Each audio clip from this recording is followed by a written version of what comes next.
Alright, so I'm going to be reading Nehemiah's reforms. So on that day, they read from the book of Moses in the hearing of the people, and in it was found written that no Ammonite or Moabite should ever come into the assembly of God, because they had not met the children of Israel with bread and water, but hired Balaam against them to curse them. However, our God turned the curse into a blessing. So it was, when they had heard the law, that they separated all the mixed multitude from Israel. And before this, Eliashib the priest, having authority over the storerooms of the house of our God, was allied with Tobiah. And he had prepared for him a large room where previously they had stored the grain offerings, the frankincense, the articles, the tithes of grain, the new wine and oil, which were commanded to be given to the Levites and singers and gatekeepers, and the offerings for the priests. But during all this I was not in Jerusalem, for in the 32nd year of Artaxerxes, king of Babylon, I had returned to the king. Then after certain days I obtained leave from the king. And I came to Jerusalem and discovered the evil that Eliashib had done for Tobiah in preparing a room for him in the courts of the house of God. So now we're getting into some trouble here. And it grieved me bitterly. Therefore I threw all the household goods of Tobiah out of the room. Then I commanded them to cleanse the rooms, and I brought back into them the articles of the house of God with the grain offering and the frankincense. I also realized that the portions for the Levites had not been given them, for each of the Levites and the singers who did the work had gone back to his field. So I contended with the rulers and said, "Why is the house of God forsaken?" And I gathered them together and set them in their place. Then all Judah brought the tithe of the grain and the new wine and the oil to the storehouse. And I appointed as treasurers over the storehouse Shelemiah the priest and Zadok the scribe, and of the Levites Pedaiah, and next to them was Hanan the son of Zakur, the son of Mattaniah, for they were considered faithful, and their task was to distribute to their brethren. Remember me, O my God, concerning this, and do not wipe out my good deeds that I have done for the house of my God and for its services.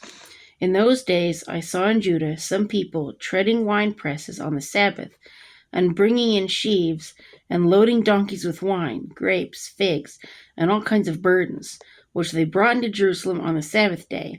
Now, why this was bad, too, was the animals were supposed to rest, too. Everything was supposed to rest, okay? And I warned them about the day on which they were selling provisions. And he's like, do not do this, okay? Men of Tyre dwelt there also, who brought in fish and all kinds of goods, and sold them on the Sabbath to the children of Judah and in Jerusalem. So now they're doing business, they're working, they're supposed to be resting, okay? Then I contended with the nobles of Judah and said to them, "What evil thing is this you do, by which you profane the Sabbath day?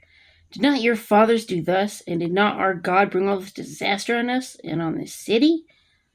Yet you bring added wrath on Israel by profaning the Sabbath." So it was at the gates of Jerusalem, as it began to be dark before the Sabbath, that I commanded the gates to be shut and charged that they must not be opened till after the Sabbath. Then I posted some of my servants at the gates, so that no burdens would be brought in on the Sabbath day. Now that the merchants and sellers of all kinds of wares lodged outside Jerusalem once or twice, then I warned them and said to them, "Why do you spend the night around the wall? If you do so again, I will lay hands on you." From that time on, they came no more on the Sabbath. He's like, "I'm going to whoop you." Okay? I'm doing my video. And I commanded the Levites that they should cleanse themselves, and that they should go and guard the gates to sanctify the Sabbath day. Remember me, O my God, concerning this also, and spare me according to the greatness of your mercy. In those days I also saw Jews who had married women of Ashdod, Ammon, and Moab. I'm doing my video! And half of their children spoke the language of Ashdod, and could not speak the language of Judah, but spoke according to the language of one or other people. So I contended with them and cursed them, struck some of them, and pulled out their hair, good God, and made them swear by God, saying, "You shall not give your daughters as wives to their sons." Okay, so he's not smacking these other people, he's smacking the ones that should have been doing the right thing. Okay. I got a little confused, like, what is he doing? Okay. Nor take their daughters for your sons or yourselves. Did not Solomon, king of Israel, sin by these things?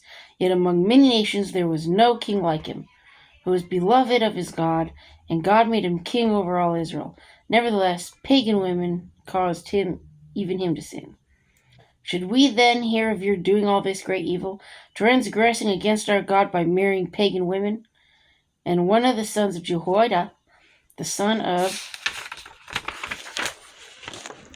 Eliashib, the high priest, was a son-in-law of Sanballat, the Horonite.